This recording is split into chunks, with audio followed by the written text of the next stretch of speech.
Well, hello and welcome back to the studio, where today we're looking as part of our e-commerce world review at the US, and not the whole US. That would be a little bit too much to chew of a July morning, but rather that sector of the US economy where the smaller companies are really sort of sharpening their elbows and vying for growth.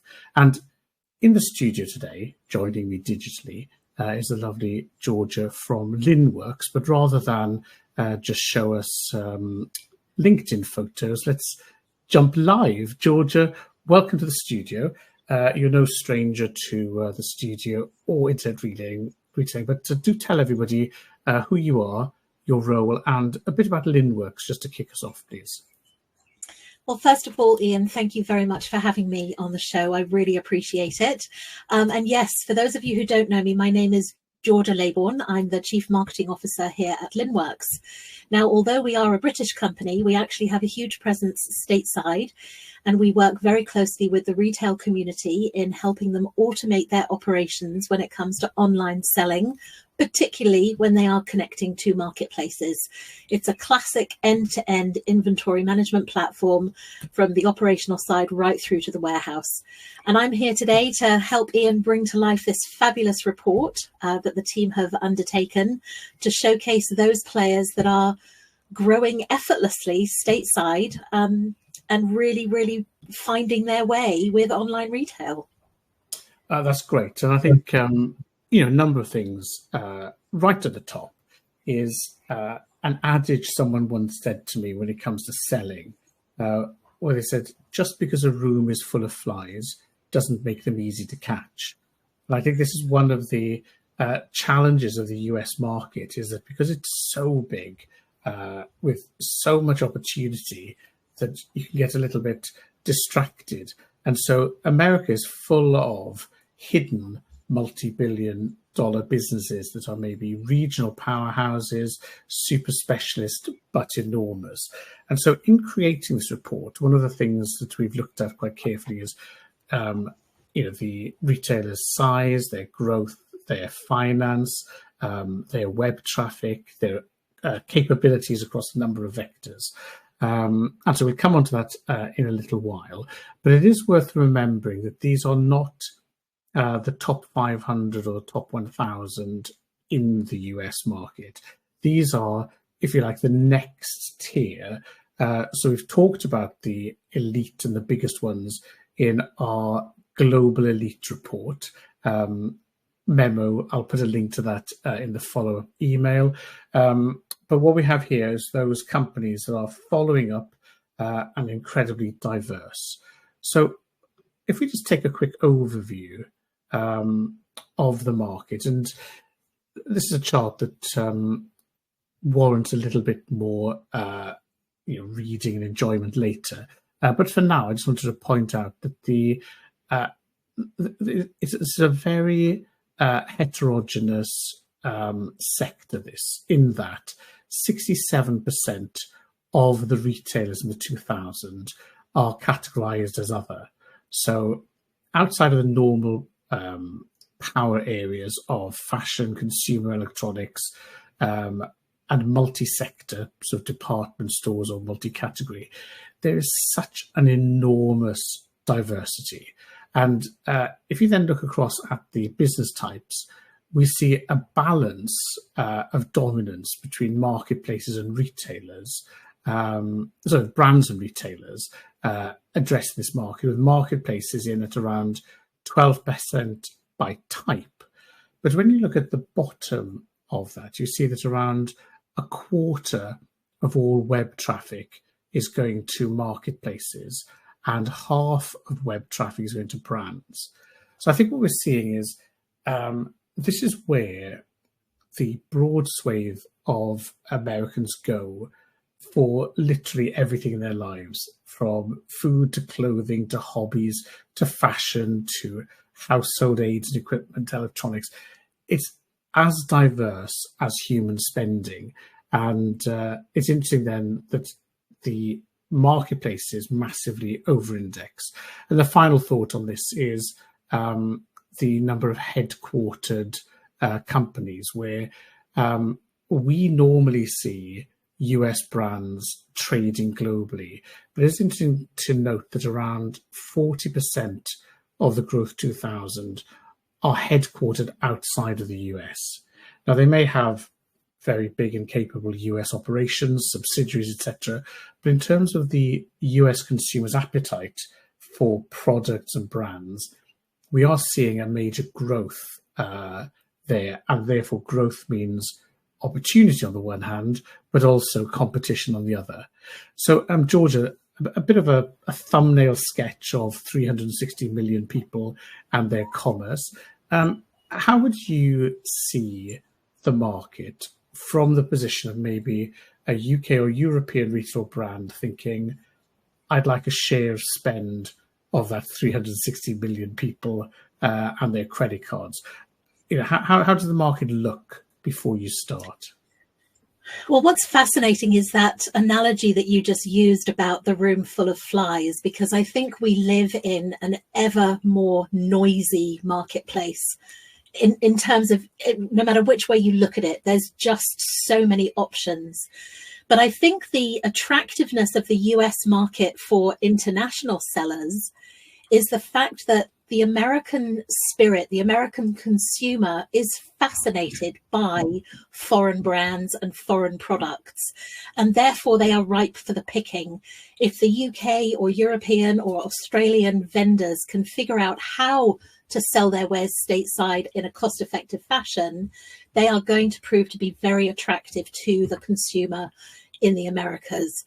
And likewise, the marketplaces stateside are really interested in attracting the sellers that reside outside of the US who are keen to display their goods. And that kind of quid pro quo, that win-win situation between the retail environment in the US and retailers outside of the US wanting to sell into that market, it's a win-win for both, because it expands the market of the domestic seller looking to find new regions to sell in, but it also enriches the product offering of those brands and marketplaces stateside who are looking to find a little bit of extra juice to offer to those however many million consumers that you just mentioned, Ian.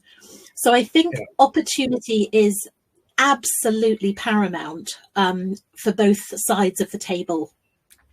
And as we know, the US economy is always looking for new and better things.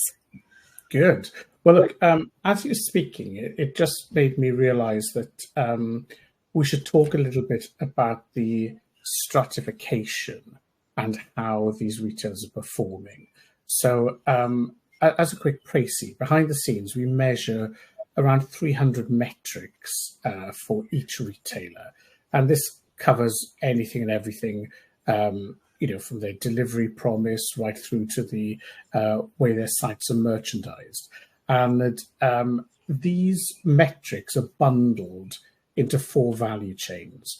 So breaking it down, we have the operations value chain, which is how they manage to get things from A to B. This is, if you like, the sausage machine. Then we have the product value chain, which looks at how the product is described, how it's sold, its capabilities in terms of sustainability and so on. The customer value chain is all about the acquisition of and monetization of the consumer, looking at the service from the consumer's perspective. And the capital value chain is, if you like, a long way of saying shareholder value, which is how you manage to turn money, intellectual capital, IT, human capital into the most valuable operation possible. So when you look at those 4 value chains, we then create an index. The index doesn't mean anything. It's just a number that is consistent from year to year that lets us look at whether year on year things are performing. And what's interesting is we can see that the top 50 has an index value around 24, which is a very good score. But as you get smaller and smaller, all the way down to the last 500 in the top 2,000, we see the index value has dropped to around 9. Now, this isn't to say these are bad retailers. They're all turning over significant amounts of money, making a lot of retail customers very happy. I think what this shows is that the capabilities needed to operate at a higher level are much more demanding than they have been in the past. So we have a balance which says if you start in the US today as a retailer with a credit card and some Excel, you can be up and running in moments using wonderful software as a service. And so it's easier than ever to start, but it's harder than ever to stand out because so many people are starting so quickly and capably, and therefore it's a real challenge to improve. I mean, Georgia, am I being fair there? This is our view anyway, that it's easier to be good, but harder to be excellent. You are being 100% fair, and this is one of the reasons why Linworks is so fond of this particular type of growth report, because you are analysing businesses based on core fundamental strategies that they're bringing to the fore within their operation to ensure that their growth trajectory is where they want it to be. So often we get distracted by sexy new technology, sexy new markets, great advertising schemes that one can do to grow traffic on one's website, all these great, sort of front end sexy bits and pieces someone can do. But if you can't fundamentally fulfill that order behind the scenes, if you aren't embracing a sustainable strategy to ensure that your capital value is where it needs to be, if you aren't showcasing the true depth and potency of your product, you are going to, lose customers on the way through. So this average index value that you guys create is looking a spectrum at these organizations to see which boxes they're ticking, and the more boxes they tick, the higher up that spectrum they are going to go. Now, they cost money. They can be complex to deliver, and sometimes the smaller organization has to make a choice between doing one or two things or three or four things. They can't be all things to all people. Otherwise, they would be that huge growth organization already. But this report gives those retailers who are looking for a path to growth an opportunity to understand why different companies stand out against others. And by looking at the value chains, there's a real opportunity to slice through your business in different ways to sanity check that you are doing things in the right way. Good. Well, let's have a quick look at some of the people who are doing things well, and a moment of celebration before we look at specifics. So in the report, obviously we list the whole 2000 so that people can see where they are, and you can go and pick out any competitors or paradigms you like to look at. But here we have the top 25 in each of the value chains. So we've done these alphabetically just to be thoughtful and kind. But you can see within that a significant number of international brands, UK brands in particular, and we'll come back to that in a second. But if you look, for example, in the customer value chain, then out of that 20, as we have a quick look through, then we're down to about fewer than 5 that are US only or US originated. So there's something about the consumer interest and approach that the US is doing, so that Europe and the UK is doing very well. But yet when you go down to the operations value chain, we're starting to see then the benefit that the native retailers and brands have in that their operations seem to be a lot more capable. So some of this, of course, is going to be because in approaching markets, you go in brand first and then backfill when the interest is there, whereas a lot of the US companies already have that. But I do think that if you look at this over time, we'll see that capability increasing. So George and I have chatted beforehand, and we had a couple of things we want to pull out. I'm not going to read the whole report for you, because that's a bad use of time, and secondly, it's enormous. So you're on the webinar either because you've already read it and thought, oh, tell me more, or you're thinking, I can't be bothered to read it, tell me something interesting, and then send me the report. So fear not, you will get a link to the report at the end. So we're just going to pull out some highlights of what people are doing and who's have come, well, if you like, has emerged and caught our eye. Let's kick off first off then with a British company, the much loved, based in Scotland, Mountain Warehouse. Do you want to kick off, George, and say why their entry to the US has tick boxes for you? Absolutely. So Mountain Warehouse is a company that we've worked very closely with over the course of time. They actually fall into the category of being a very well-known brand, but they've also now introduced their own marketplace. So they are encouraging other sellers to utilize their platform to also showcase their products. And as such, they have an incredibly rich product offering. But interestingly, it's not the product value chain that makes them stand out. For me, it's the customer value chain that Mountain Warehouse bring to the party. Their customer experience as you traverse their website and as you go through the buying process is incredibly simple and straightforward and highly visible. So you know, as a customer, exactly what you're getting into from the get-go. They showcase inventory availability, they showcase fulfillment options, they have wonderful payment options that you can choose. And when you check out, you can see exactly when to expect delivery of your product.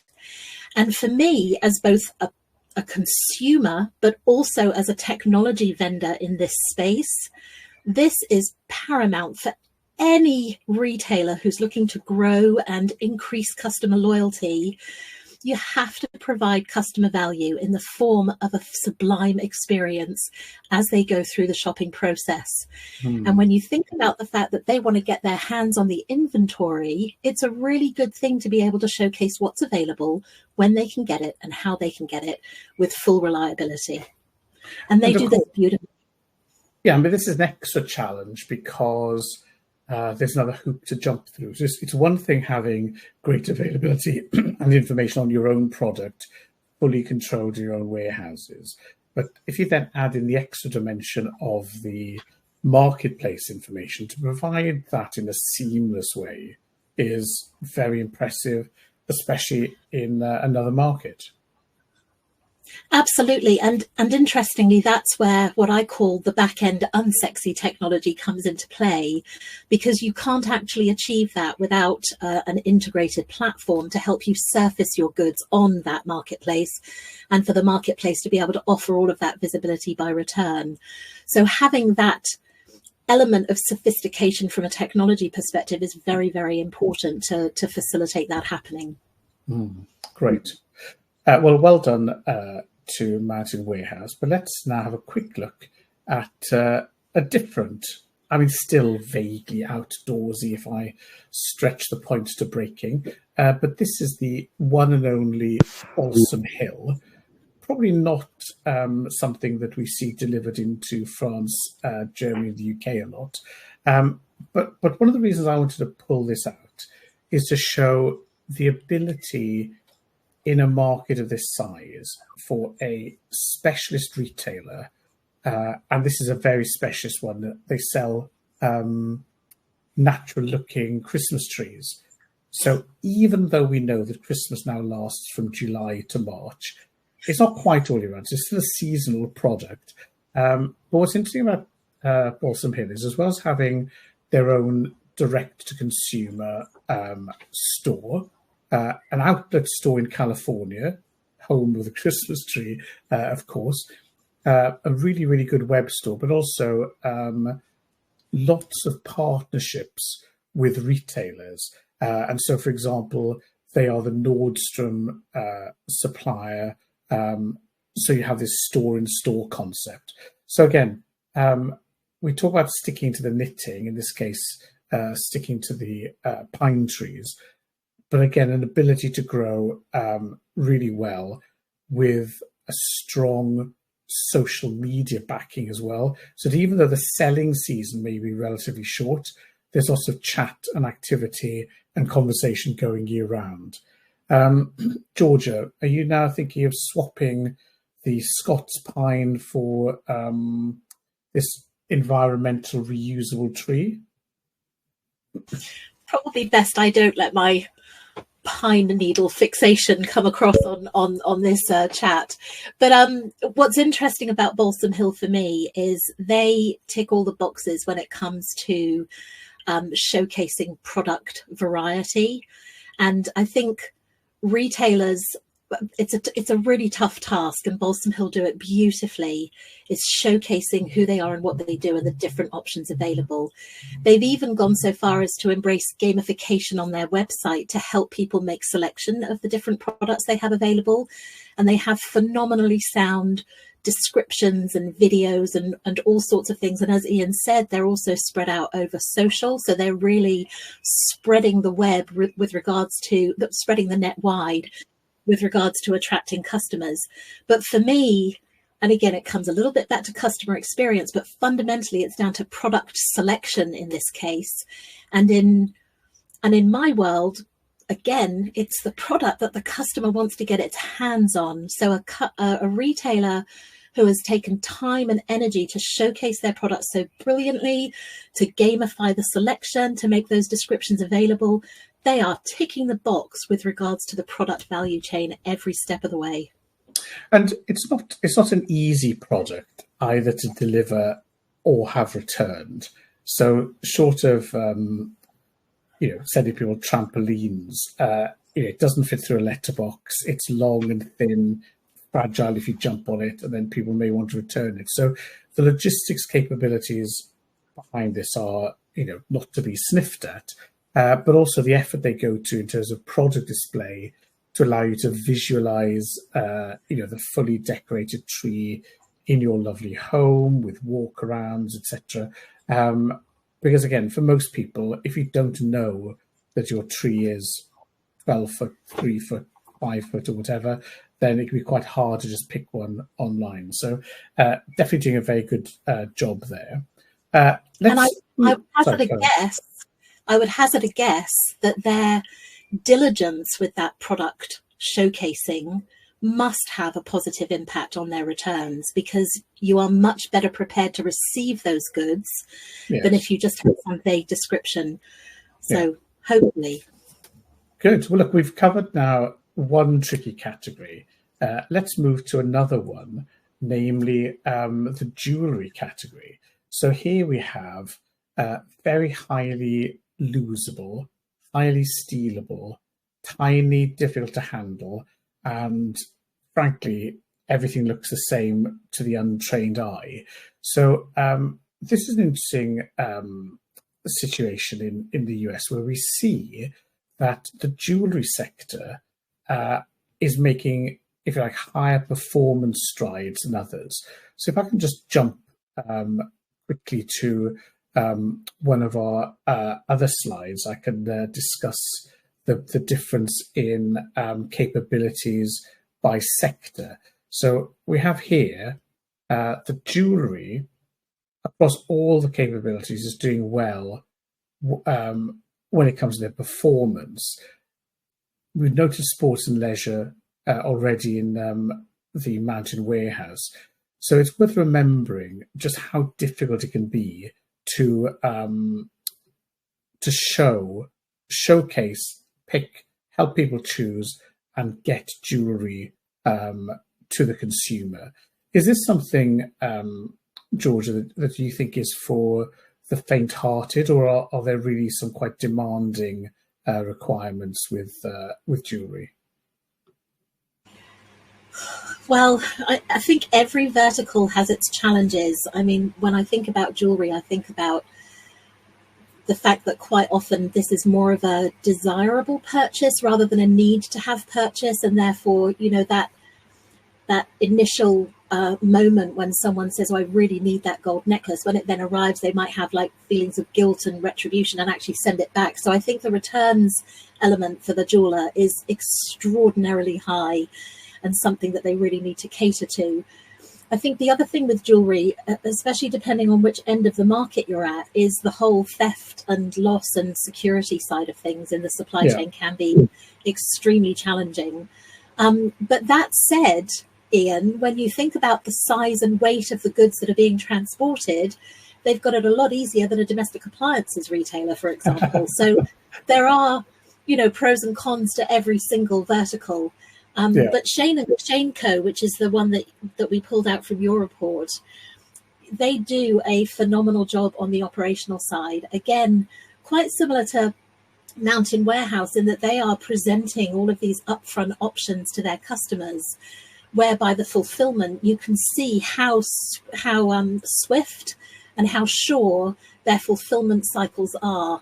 And they're clearly doing that behind the scenes with some high technology and also some very good logistics, and I'm not actually sure if they do it themselves or if they do it through a third party.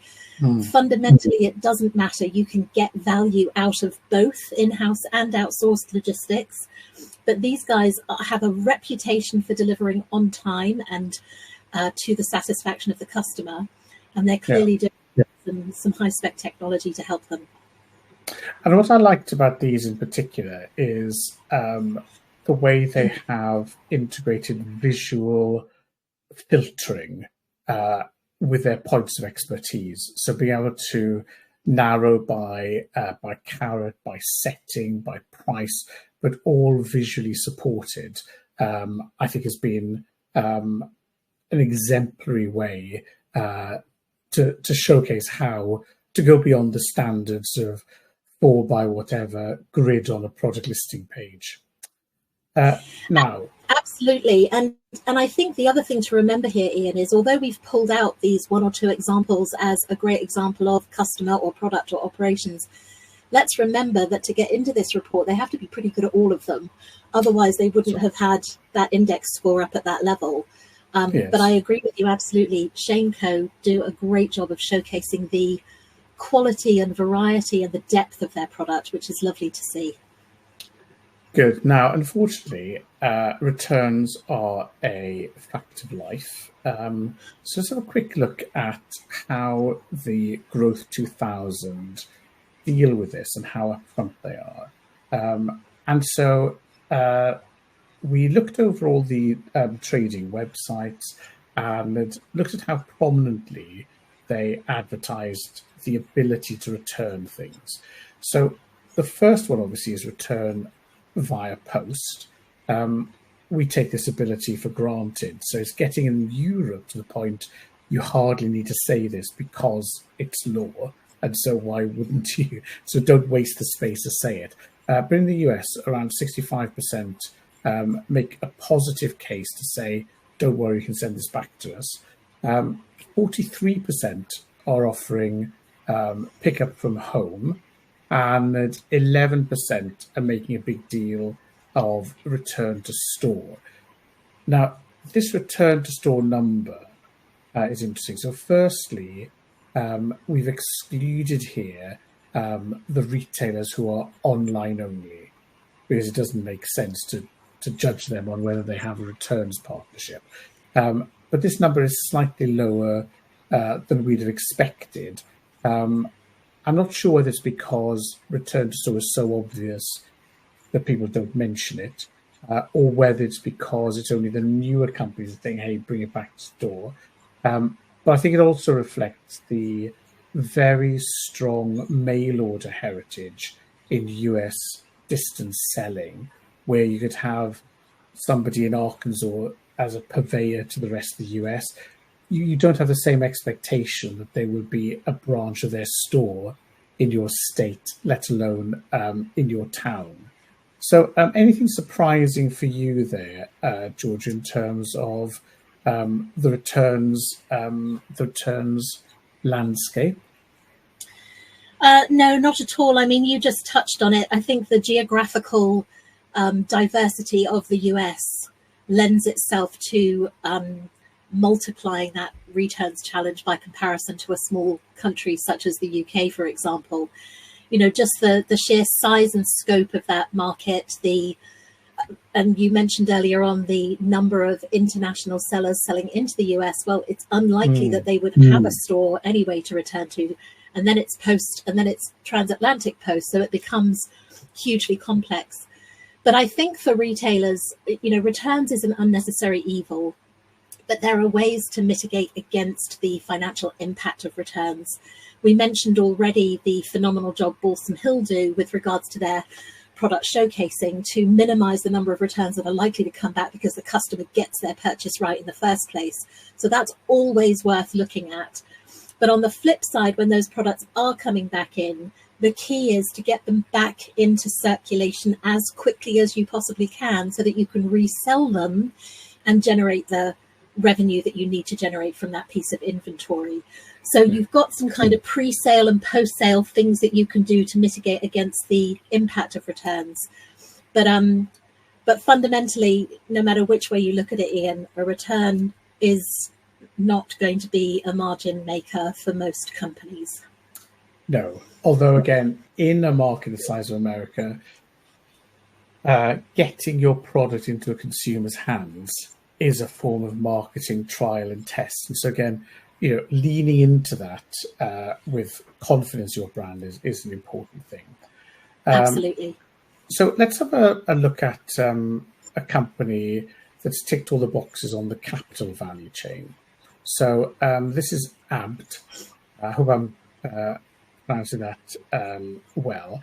And this to me is a kind of all-American story of an independent, multi-generational specialist that has grown from its sort of Illinois base and now operates a very successful website. They call themselves the largest independent single location retailer of appliances, electronics and home goods in the US. So I'm not even going to tease them about that categorization because it's such a lovely site. I mean, what we liked about this was, as well as the investment, obviously, in the brand and the focus, is the way that they invest in learning. So the online database that staff and customers can use with buying guides, et cetera, but also their early adoption of sustainability in terms of their own business, but also giving good sustainability information on its website, and the integration then of technology to allow their delivery fleet, pickup, collection, curbside to all work together so seamlessly.